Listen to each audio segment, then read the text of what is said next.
Hello friends, welcome to our YouTube channel KSP classes. तो कैसे हैं आप सब? आई होप आप लोग बिल्कुल ठीक होंगे। तो चलिए आज की क्लास में हम स्टार्ट करने वाले हैं आपके जो यूपी डीएलएड फर्स्ट सेमेस्टर का आपका सीरीज चल रहा है, उसी की आज अगली क्लास है। तो हिंदी की सीरीज आप लोगों की चल रही है और जैसा कि मैंने आप सभी को बताया है कि मंडे ट्यूसडे वेडनेसडे आपका 3 दिन जो है हिंदी चलेगा। ठीक है। और आपका 3 दिन यानी थर्सडे, फ्राइडे और सैटरडे, ये 3 दिन तो आपका हिंदी चलेगा और ये 3 दिन आपका संस्कृत चलेगा। ठीक है। तो आज आपका वेडनेस सॉरी ट्यूसडे है यानी मंगलवार है, तो आपका आज हिंदी चलेगा। तो हिंदी में हम लोगों ने लगभग 90 क्वेश्चंस कर लिए हैं। आज आपकी बहुविकल्पीय का लास्ट क्वेश्चन है। पूरी सीरीज हम सॉल्व करेंगे। जो बच्चा बिल्कुल नहीं पढ़ा है, अगर वो सिर्फ सीरीज को भी अच्छे से पढ़ ले पूरा डिटेल में, लघु उत्तरी, आपका अति लघु, तो उसको सारा उसका जो भी सिलेबस है वो कवर हो जाएगा। तो चलिए स्टार्ट करते हैं। देखते हैं आपका 91 नंबर क्वेश्चन है। निम्न में कौन सा शब्द सुंदर का पर्यायवाची नहीं है? पूछ रहा है आपका कि सुंदर का पर्यायवाची नहीं है। ठीक है। तो आप सभी को पता होगा, जिसको नहीं पता होगा वो यहाँ पे जान ले। आपका ललाम, ठीक, चारू, मंजुल, ये सब क्या है आपका सुंदर का पर्यायवाची है। ठीक। लेकिन आपका जो मंजूषा है वो सुंदर का पर्यायवाची नहीं है। तो हमसे नहीं पूछा है तो हम सिर्फ नहीं में टिक लगाएंगे, वरना आप लोग कंफ्यूज हो जाएंगे। जो नहीं है वही सही आंसर है, क्योंकि हमें नहीं ही पूछा ही है। ठीक। तो चलिए देखते हैं। आपका सुंदर का पर्यायवाची आपका मंजूषा नहीं है। अगला क्वेश्चन है आपका उज्जवल का समान आर्थी है, यानी उज्जवल का समान अर्थ वाला कौन सा शब्द है, ये पूछा हुआ है। तो इसमें आपका धवल मतलब आपका क्या होता है, यानी उज्जवल का जो अर्थ है वही आपका धवल। ठीक है। उज्जवल के समान अर्थ वाला। चलिए अगला देखते हैं। ऊर्जा का समानार्थी है। तो आपके ऊर्जा का समानार्थी शब्द है ओज। ऊर्जा का समानार्थी क्या है? ओज। ठीक। चलिए अगला क्वेश्चन देखते हैं। गृह कार्य में प्रश्न करवाए जाते हैं। तो गृह कार्य में जो प्रश्न करवाए जाते हैं वो किस कारण से कराए जाते हैं? अवबोध की दृष्टि से, ज्ञान की दृष्टि से।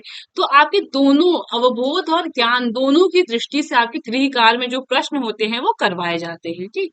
आपका ये हिंदी पेडोलॉजी का है। आप सभी को पता होगा आपका जो हिंदी है वो दो पार्ट में विभाजित है। एक में आपको हिंदी ग्रामर का पोर्शन यानी व्याकरण का पोर्शन पढ़ना है और एक में आपको हिंदी शिक्षण के बारे में पढ़ना है। ठीक है। यानी जिसको पेडोलॉजी बोलते हैं इंग्लिश में। तो जब हम अति लघु और लघु करेंगे तो वहां पे आपको समझ में आएगा। अगला क्वेश्चन देखेंगे।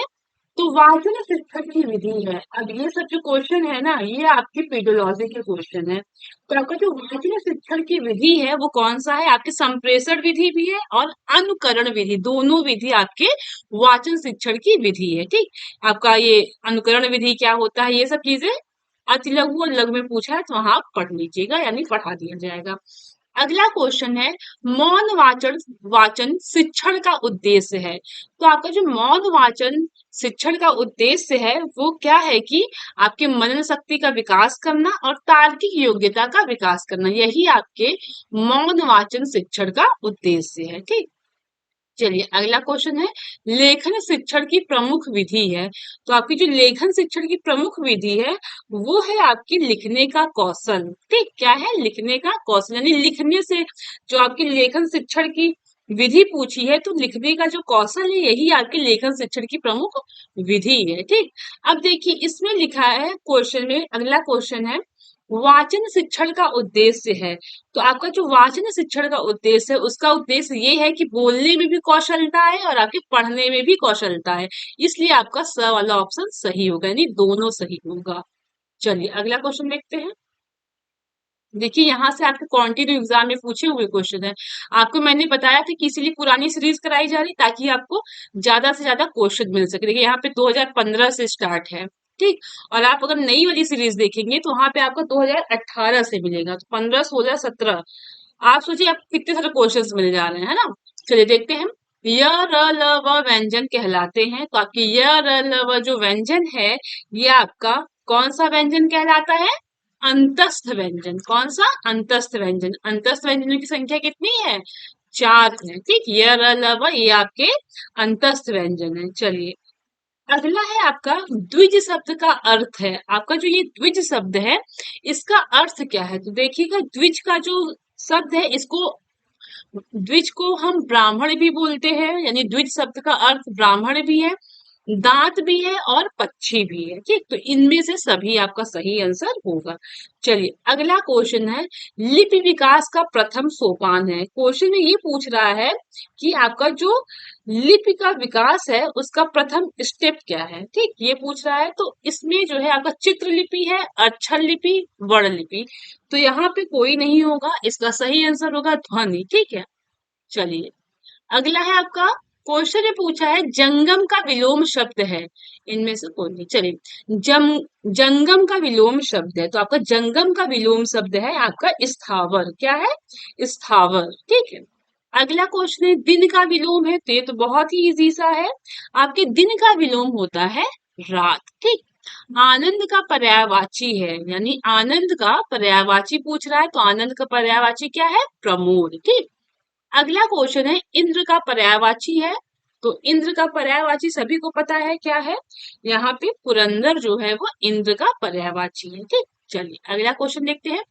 तरंग का पर्यायवाची है, तो जो तरंग है इसका पर्यायवाची पूछ रहा है, तो तरंग का पर्यायवाची आपका उर्मी है। क्या है? उर्मी है। ठीक, अगला है दास का पर्यायवाची है, तो दास का पर्यायवाची आपका सेवक है। ठीक, अगला क्वेश्चन है विभावरी का पर्यायवाची है, तो आपका जो विभावरी है इसका पर्यायवाची आपका क्या है? छंदा जो है ये आपका विभावरी का पर्यायवाची है। ठीक, अगला क्वेश्चन पूछ रहा है निम्न में से कौन एक अग्नि का पर्यायवाची नहीं है, पूछ रहा है।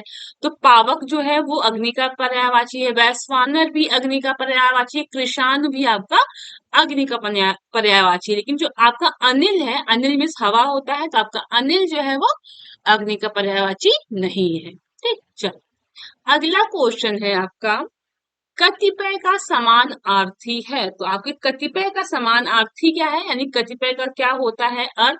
समान अर्थ। तो आपका कुछ कुछ क्या है? आपके कतिपय का समानार्थी शब्द है। ठीक, अर्ध विराम होता है, तो आपका अर्ध विराम क्या होता है? पूर्ण विराम से कम जो होता है थोड़ा सा, वही आपका अर्ध विराम। यहाँ पे पूछ रहा है क्वेश्चन में कि अर्ध विराम होता क्या है, तो विस्मय का बोधक तो बिल्कुल नहीं, प्रश्न का तो बिल्कुल नहीं, पूर्ण विराम यानी पूर्ण विराम जब हम पूरा रुकते हैं उसके थोड़ा पहले जो थोड़ा सा रुकते हैं वही आपका अर्ध विराम हो गया, है ना? तो इसलिए आपका अर्ध विराम होता है पूर्ण विराम से कम। अगला क्वेश्चन है विराम का शाब्दिक अर्थ होता है, तो विराम का शाब्दिक अर्थ आप सभी को पता है क्या होता है कि विराम का शाब्दिक अर्थ क्या होता है? रुकना, ठहराव। ठीक है, विराम का शाब्दिक अर्थ होता है रुकना या फिर ठहराव या ठीक है।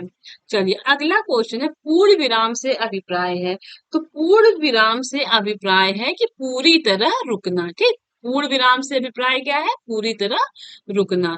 अगला क्वेश्चन है लघु का विलोम है, तो लघु का जो विलोम होता है वो क्या है? लघु में छोटा और गुरु, गुरु में बड़ा। ठीक, चलिए अगला क्वेश्चन है पर्वत का समान आर्थी है, तो पर्वत का जो समान आर्थी है वो है आपका ऊंट।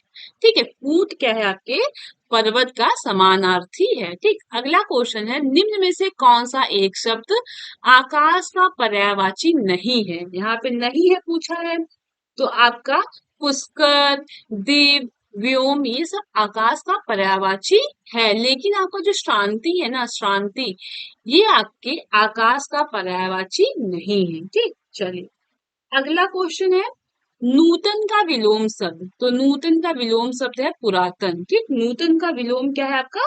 पुरातन। चलिए अगला क्वेश्चन है यह वर्ण है, तो आपका जो यह है ये आपका कैसा वर्ण है?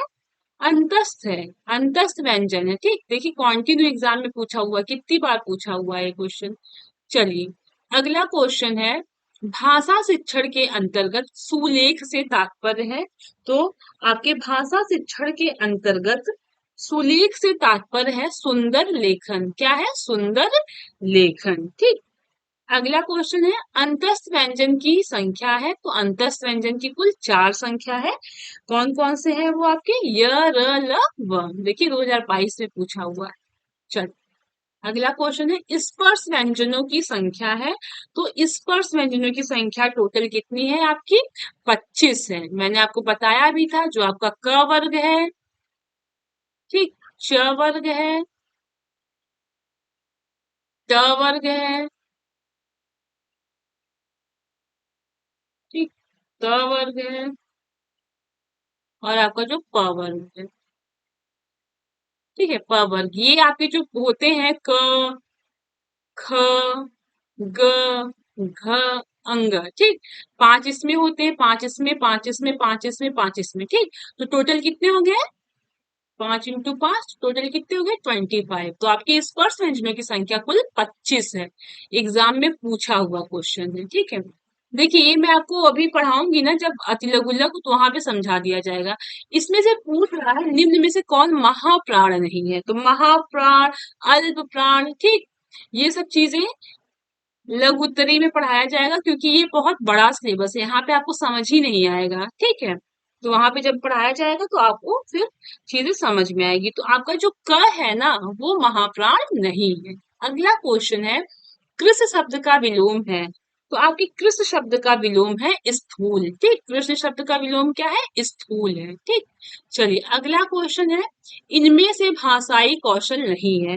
तो आपका जो गद्य होता है ना, वो आपका भाषाई कौशल नहीं है। भाषा कौशल 4 है, आप सभी को पता है, लिखना, बोलना, पढ़ना और सुनना, ठीक। सुबह पाली आप सभी ने पढ़ा होगा, सुनना, बोलना, पढ़ना और लिखना, ये आपकी भाषा के 4 जो है कौशल है, ठीक। गद्य आपका कोई कौशल नहीं है।